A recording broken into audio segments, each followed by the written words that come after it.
धतूरे का बहुत अच्छा क्रम है महाराज।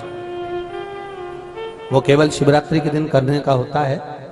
कहते हैं जिसका व्यापार ना चले, व्यवसाय ना चल रहा हो, बहुत ज्यादा कष्ट में जीवन निकल रहा हो और बहुत ही ज्यादा तकलीफ हो रही हो, तो धतूरे को हल्दी में डुबोकर शंकर भगवान को शिवरात्रि के दिन रात को 12 बजे समर्पित करें।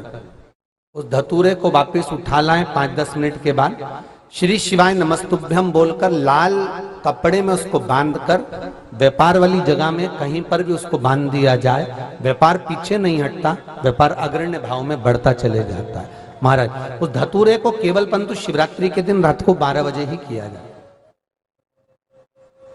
हल्दी में डुबोना पड़ता है।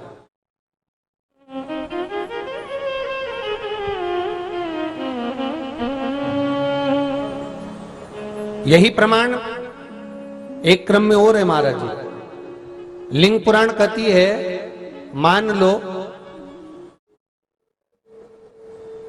किसी व्यक्ति को कोई एक भारी बीमारी हो गई, बड़ा रोग हो गया और वो रोग डॉक्टर कह रहा है कि ये ठीक नहीं होना है, बहुत तकलीफ उसमें है और कष्ट ही कष्ट है, वो ठीक नहीं हो रहा, दवाइयां लग रही, गोलियां खा रहे हैं। तो महाराज उसका भी वर्णन है। 7 धतूरे, कितने धतूरे लेना है? 7 धतूरे। कोई सी भी शिवरात्रि से मतलब महीने में एक बार शिवरात्रि आती है, प्रत्येक महीने आती है। किसी भी शिवरात्रि के दिन 7 धतूरे लेकर, एक धतूरे में मौली लच्छा नाड़ा लपेटकर चंद्रमौली भगवान का स्मरण कर उस मौली को लपेटकर 6 धतूरे में हल्दी लगाकर शंकर भगवान की जो जलाधारी है, जलाधारी में आपको पहले भी वर्णन किया है,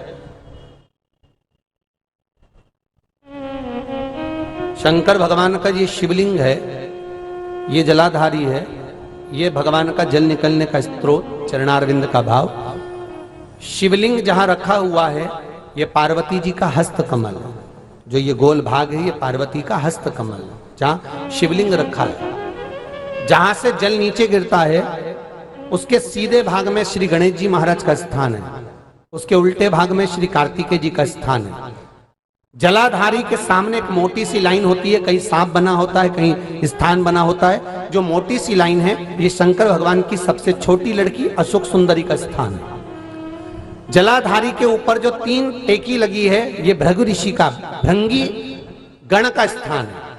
इसके ऊपर जो कलश है, कलश में जो पानी भरा जाता है, वो पानी जो बूंद बूंद नीचे गिरता है, ये शंकर भगवान की 5 लड़कियों का स्थान है। जया, विषहरा, सामरीबारी, धोतली और देव, ये 5 लड़कियों का स्थान है। शंकर भगवान का संपूर्ण परिवार शिवलिंग के सामने से, जहां से जल चालू होता है गिरने के लिए नीचे की ओर जब जल जाता है, उस स्थान पर भगवान शंकर के सारे गणों का स्थान है।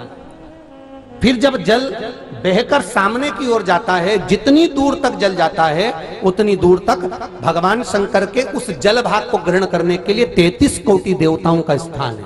इसलिए उस जल को हम लांघते नहीं।